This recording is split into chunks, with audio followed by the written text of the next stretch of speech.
نحمده ونصلي ونسلم على رسوله الكريم اما بعد فاعوذ باللہ من الشیطان الرجیم بسم اللہ الرحمن الرحیم۔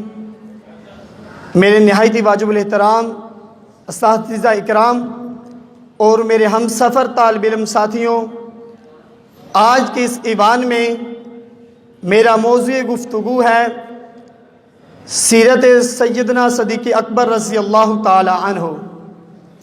دوستان محترم، آپ کا اسم گرامی عبداللہ، کنیت ابو بکر اور القاب صدیق اور عتیق ہیں۔ آپ کے والد گرامی کا نام حضرت عثمان رضی اللہ تعالی عنہ جن کی کنیت ابو قحافہ ہے۔ آپ کی والدہ کا نام حضرت سلمہ بنت سنہر جو اپنی کنیت میں ام الخیر سے مشہور ہیں۔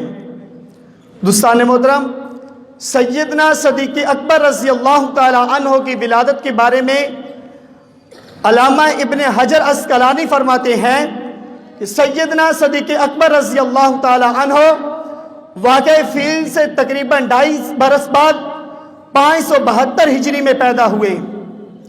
ام المؤمنین حضرت عائشہ صدیقہ رضی اللہ تعالی عنہ فرماتی ہیں، ام المؤمنین حضرت عائشہ صدیقہ رضی اللہ تعالی عنہ فرماتی ہیں کہ مصطفیٰ علیہ السلام اور سیدنا صدیق اکبر رضی اللہ تعالی عنہ میرے پاس بیٹھے اپنی ولادت کا تذکرہ فرما رہے تھے کہ جس سے مجھے معلوم ہوا کہ سیدنا مصطفیٰ علیہ السلام سے سیدنا صدیق اکبر رضی اللہ تعالی عنہ سے مصطفیٰ علیہ السلام بڑے ہیں۔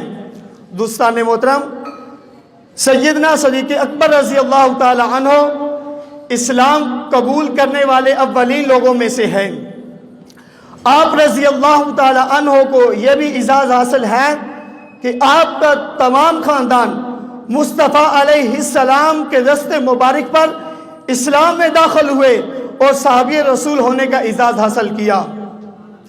دوستان محترم، سیدنا صدیق اکبر رضی اللہ تعالی عنہ دور جاہلیت میں کبھی بھی بتوں کے آگے سجدہ ریز نہ ہوئے، بلکہ آپ اس دور کے تمام جاہلانہ رسم و رواج سے باغی تھے۔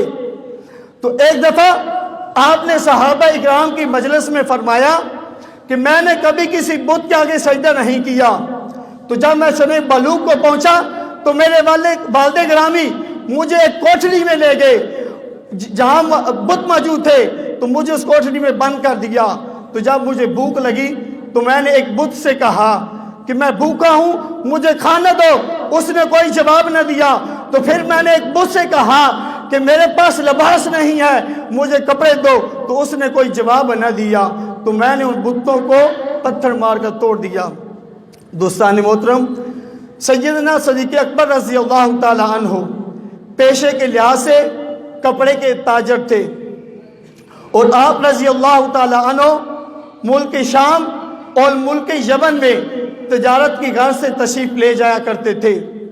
تو جب مصطفیٰ علیہ السلام نے نبوت کا اعلان کیا تو اس وقت آپ ملک شام میں تجارت کی غرض سے گئے ہوئے تھے۔ تو جب آپ واپس آئے تو مصطفیٰ علیہ السلام نے آپ کو اسلام کی دعوت دی، تو آپ نے اسے قبول کیا اور دار اسلام میں داخل ہو گئے۔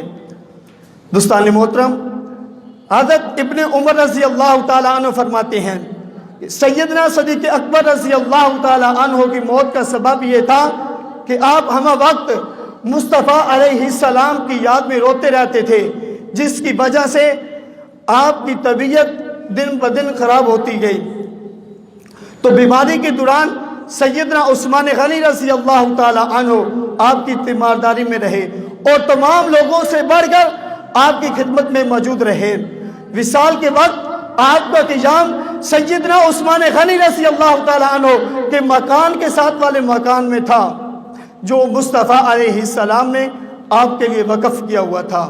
دوستان محترم، سیدنا صدیق اکبر رضی اللہ تعالی عنہ کی وفات 22 جمادی الثانی 13 ہجری کو ہوئی۔ اللہ رب العالمین کی بارگاہ میں دعا ہے کہ رب قدوس ہمیں سیدنا صدیق اکبر رضی اللہ تعالی عنہ کی سیرت پر عمل کرنے کی توفیق عطا فرمائے۔